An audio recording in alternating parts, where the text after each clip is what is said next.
warahmatullahi wabarakatuh. Bagaimana kabar anak-anak semuanya? Semoga kalian selalu semangat, dalam kondisi sehat, dan tentunya sudah siap belajar dengan Bu Guru. Bagaimana kemarin tugas yang Bu Guru berikan? Apakah sudah selesai atau ada yang belum mengerjakan? Nah, bagi yang belum mengerjakan, Bu Guru harapkan untuk segera mengerjakan dan dikirim ke Bu Guru. Anak-anak, pada pertemuan ini kita akan belajar tema 5, subtema 2 dengan pembelajaran 2 dan 3. Maka kompetensi yang akan kita capai adalah kita dapat menjelaskan ungkapan permintaan tolong. Kita juga belajar menuliskan ungkapan permintaan tolong. Dan kita belajar tentang pengamalan sila pertama Pancasila di sekolah. Kita juga belajar mengukur panjang menggunakan alat ukur baku. Dan yang terakhir, kita membuat vas bunga dari tanah liat. Kalian perhatikan dan simak baik-baik penjelasan yang akan Bu Guru berikan. Pada pertemuan kita kali ini, kita akan menjelaskan ungkapan permintaan tolong. Menuliskan ungkapan permintaan tolong. Ungkapan permintaan tolong diucapkan saat kalian membutuhkan bantuan orang lain. Saat meminta tolong, kalian harus mengucapkan permintaan tolong dengan lembut dan santun. Tujuannya apa? Tujuannya agar orang yang dimintai tolong mau membantu dengan senang hati. Dalam ungkapan ini, kata tolong harus diucapkan dengan sopan dan lembut. Tugas kalian, buatlah kalimat ungkapan permintaan tolong sesuai dengan gambar. Di situ terdapat 6 gambar. Kita sebagai umat manusia selalu tergantung dengan orang lain, dan jika kita membutuhkan pertolongan, maka kita selalu meminta tolong, itu baik kepada saudara ataupun tetangga kita yang terdekat. Tetapi kita juga harus selalu memohon pertolongan kepada Allah Subhanahu wa Ta'ala. Nah, meminta pertolongan kepada Allah Subhanahu wa Ta'ala itu termasuk pengamalan sila pertama Pancasila di sekolah. Pengamalan sila pertama Pancasila di sekolah memiliki tujuan sebagai berikut.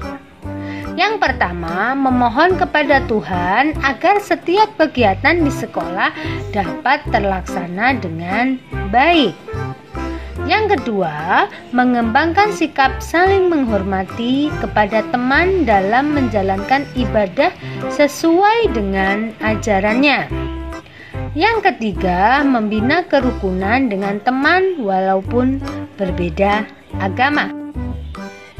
Ketika tadi anak-anak di dalam kelas bekerja bakti, membersihkan ruang kelas, bergotong royong, ada yang memindahkan bunga, ada yang mengelap meja. Nah, Ani menemukan sebuah sapu.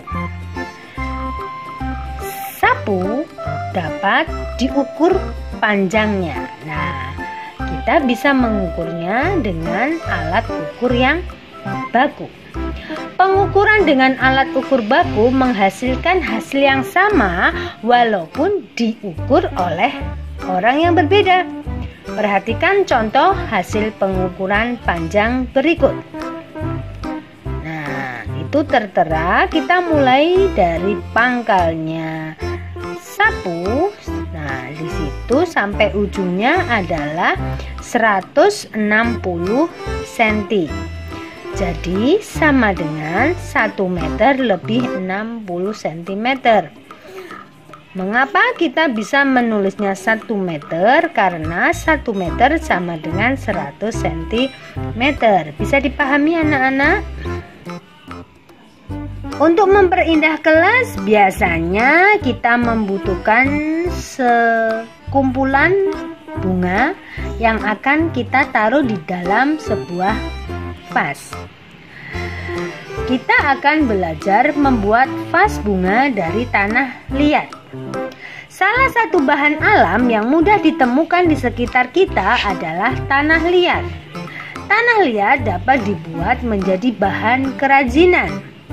Tanah liat banyak digunakan karena sifatnya yang lunak sehingga mudah dibentuk.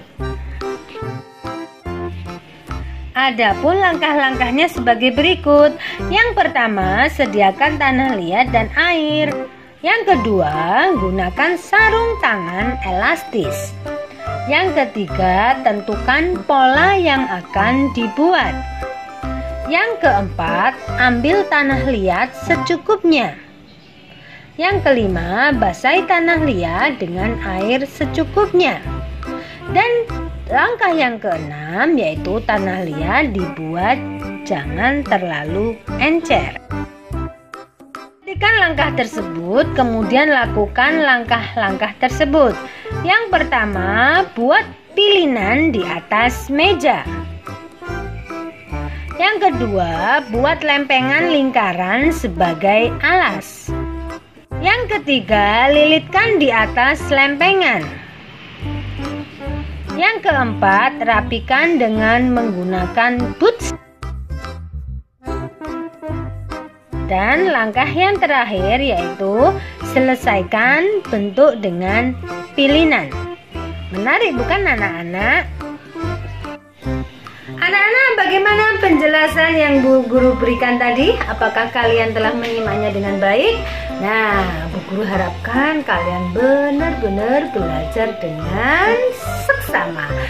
Ya, tadi kita telah belajar tentang ungkapan permintaan tolong dan membuatnya dalam sebuah kalimat. Dan kita juga mengenal pengamalan sila pertama Pancasila di sekolah. Dan kita juga belajar mengukur panjang menggunakan alat ukur baku. Dan yang terakhir ini yang tadi paling menyenangkan yaitu kita tadi belajar bagaimana cara membuat vas bunga dari tanah liat, ya. Terima kasih atas perhatiannya. Tetap semangat belajar di rumah dan jaga kesehatan. Wassalamualaikum warahmatullahi wabarakatuh.